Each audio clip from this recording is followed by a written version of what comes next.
బాధ, చేసిన కష్టం టోటల్గా వృధా అయ్యే పరిస్థితి వచ్చింది. అది చూసినప్పుడు అట్లనే మనసు ఏమాత్రం కూడా నిగ్రహం చేసుకోలేని పరిస్థితి వస్తుంది. ఇంత కష్టపడితే ఈ మార్గం చేశారేంటి దుర్మార్గం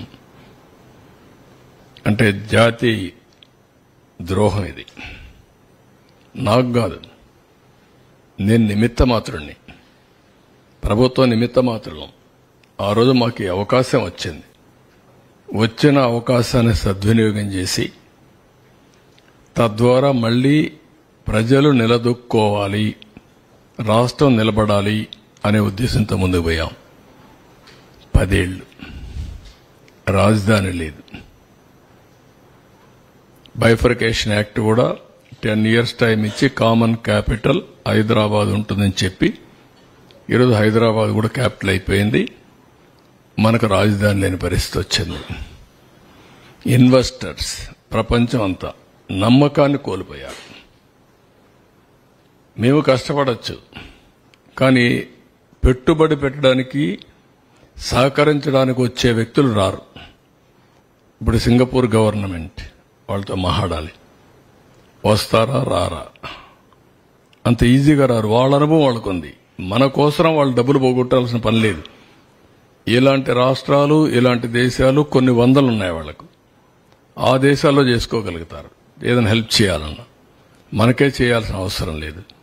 రెండోది, పెట్టుబడులు పెట్టే వాళ్ళందరికీ ఈ రోజు బాగానే ఉంది, మళ్ళా ఈ భూతం ఇక్కడ ఉంటుంది కదా, ఈ దుర్మార్గుడు ఉంటాడు కదా, ఉన్నప్పుడు రేపు కథ ఏంటి, మేమెందుకు రిస్క్ చేయాలి మీ రాష్ట్రానికి అనే ఆలోచన ఉంటుంది.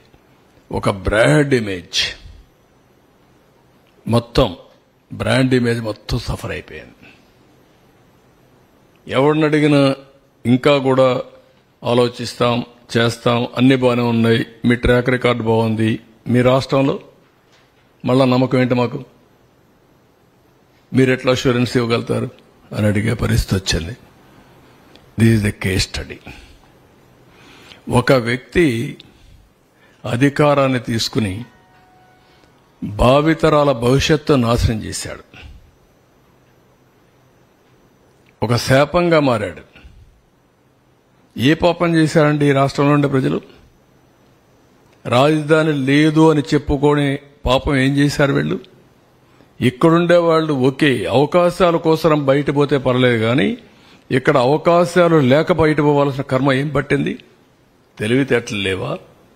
ఇక్కడ వనరులు లేవా? ఇక్కడ అవకాశాలు లేవా?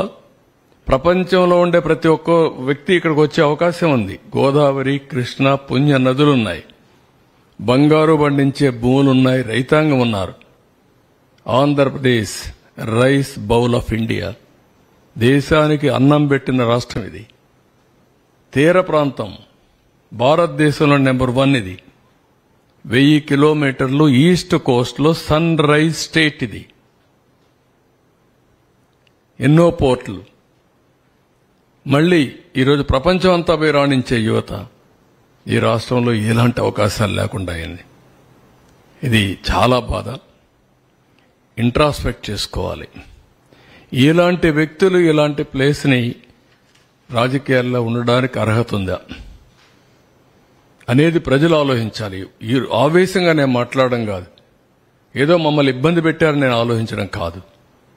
కానీ 5 కోట్ల ప్రజల భవిష్యత్తు కోసం పదే చెప్తున్నా,